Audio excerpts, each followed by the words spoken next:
think USC has got to make some adjustments. I think they are making some adjustments internally right now in Southern California. And I was thinking about what I wanted to talk about with y'all on this Tuesday show, and I just keep having this same sentiment come back to the forefront of my mind, which is that USC has no excuse, in my opinion, as to why they shouldn't compete for national championships every single year. Now, I did not say that USC should win the national title every single year.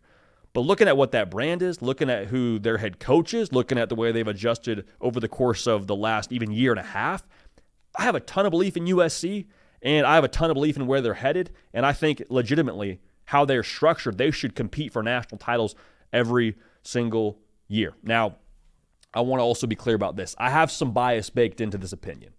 Those of y'all that actually watch the show and that know my background, from Southern California, which is what made it so hilarious during the season when we talk about SEC teams and people in the comment section talking about SEC bias. Like, I grew up like an hour or so away from the LA Coliseum. Like, some of my earliest memories are going to USC football games. That was my first introduction into what the sport is. My first ever college football game I went to was USC UCLA, and that was, oh, that's rivalry football. That's pretty freaking cool.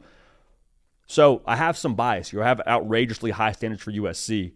But when I look at the way that the college football landscape is shifting and the way that USC is maybe fallen short over the course of the last couple of years on the recruiting trail, USC should be the school on the West Coast, and being the school on the West Coast should be enough to put you in that national title discussion every single year. Think about it this way.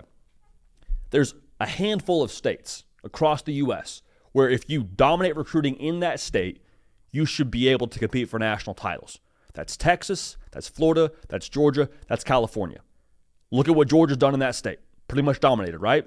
When Georgia owns the state of Georgia in recruiting, they compete for national titles. Kirby Smart has 2 to his name in the last 4 years to make good on that assessment we have on this show. Okay, so put that there. Texas and Texas A&M are going back and forth in that state a little bit more recently, but Texas done a great job recruiting the Lone Star State. The last 2 years, what have they done? Been in the semifinals of the college football playoff. Both the 4-team and the 12-team model, they have been in the mix. Now, I'm not telling you national recruiting doesn't still play a factor here for both those schools, but like, you own the state, you're in good position to go make some real noise. Talk about Florida. No school has really been able to just own the state of Florida internally, in addition to, the schools in the state, the quantity of like a Miami, a Florida State, a UCF now being a Power 4 operation with some good resources. You also have a good amount of other schools in the SEC and the ACC for that matter, trying to get top talent, and the Big Ten trying to, poach your guys. So there's a lot of competition in the state of Florida. California, Alabama won the state of California when it comes to recruiting this past cycle. If you're USC, I get that you haven't had the product on the field to keep those guys home, but like, that shouldn't happen. And if I'm USC, there's much less competition within the state to keep top guys home. No knock on a Cal or a UCLA or a Stanford, but like, that's the fact of the matter. So USC, why haven't they been able to own the state? A lot of it, I think, is due to what they haven't done on the field in the last couple of seasons. I mean, kids want to go where they're going to win, where they're going to develop and go play in the NFL. So USC has been just quite frankly lacking that outside of the quarterback position. I know Lincoln Riley and his quarterback background speaks for itself, but overall, like, it's tough to sign up to go play for a team that's going to go 7-5 when you got schools like Alabama beating down your door. So there's that. But the other part of this is Oregon, with what they do in recruiting, they've also had their fair share of success in the state of California. So to some degree, you say, okay, yeah, we're going to have these schools across the country from an Oregon to a Bama to a Texas to a Georgia. Like, everyone's going to be after 5-star prospects. That much is clear. But if I'm USC and I can just own the majority of that recruiting, if I can just own Southern California, forget the entire state. If I can just own Southern California, there is fertile enough recruiting ground there to where you should be in position to compete for national championships. And USC hasn't done that. And that shouldn't be okay with USC. I don't think it is okay with USC. I think Lincoln Riley, by nature of how they've attacked the talent acquisition arm of their current structure, going and landing a Chad Bowden from Notre Dame, it shows me they're serious about that.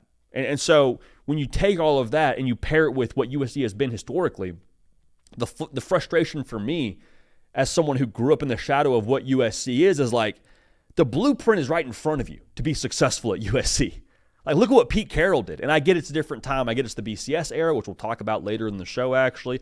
And I get that there was, some discussion around how USC operated with how they landed A1 Reggie Bush. But, like, that's the blueprint, man. You keep the top dudes in the state home. You go make key acquisitions nationally, and you go win a whole lot of football games. Because USC is built, I think, for the modern era. Like, what Pete Carroll did was, in a lot of ways, I think, a glimpse into the future of how USC needs to recruit, needs to win right now. And people will be very quick to just go back to what I said a second ago. Yeah, but JD, like, they were paying players, right? Like, Reggie Bush, everyone knows about that with the Heisman, and, like, that's a whole other discussion. I think that's nonsense in general. But if you want to die on that hill of, well, they were paying players, look at where we are in college football, y'all. It's about paying players. If that's really the take we're looking at here, USC should be better than anybody in that department. It's Los Angeles. You don't think there's some resources in that city to go land top talent? You don't think kids want to go live in 70 degrees year-round? There's a lot to like about USC. And it's not like you're recruiting them to a place where football has never been prominent. Like, USC's got a ton of Heisman trophies and national title trophies down there in Heritage Hall. I guess up there in Heritage Hall in relation to where we are right now in Nashville. USC should own the era we're in right now in modern college football because of everything that I just mentioned. Now, the other part of this, though, the reason, and we've alluded to this a few times throughout this segment, but let's hammer this home.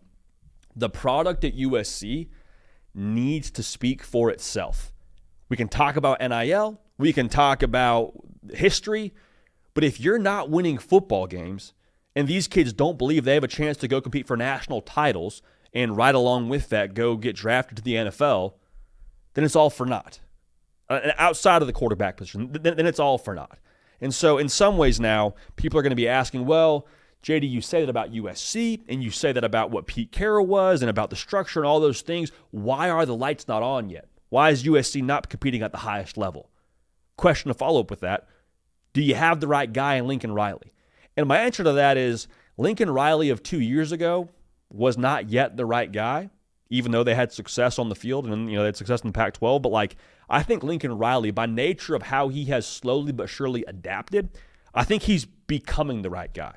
Whether it was his call or not, Alex Grinch no longer the DC out there. So what do? I know Lincoln Riley is at least responsible for the hires there.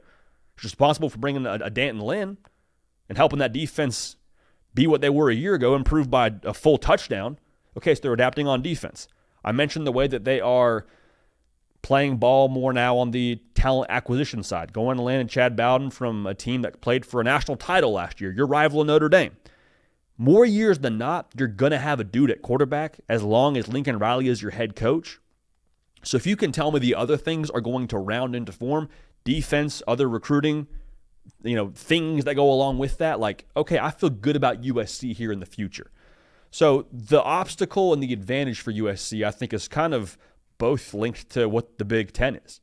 Like, the obstacle in the Big Ten is, well, now you have to probably play a tougher conference schedule than you would have in the Pac-12. Pac-12, rest in peace, we miss you. But, like, yeah, Ohio State and Michigan and Penn State is going to give you probably more often than not more trouble than an Arizona State and an Arizona and an Oregon State.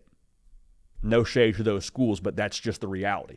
So that's the obstacle. But the advantage is you're playing in what is now, I would say, the best conference in college football. And kids want to go play against the best. Kids want to go play in a conference where they're playing other potential NFL prospects that you turn on the tape and say, okay, you played against this first-round pick and you did X, Y, and Z against him. Great, we want to put you higher on our draft board. That's how this whole thing works.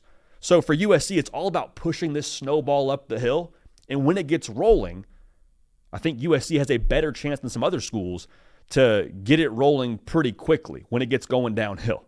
Because of LA, because of Lincoln Riley, because of the quarterback play they're going to have, there's a lot to like about USC.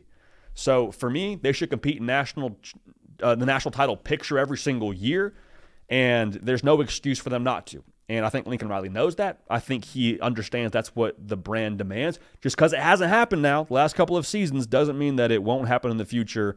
And USC getting their act together, I think, is going to pay some dividends here very, very soon with how they're operating on the recruiting trail.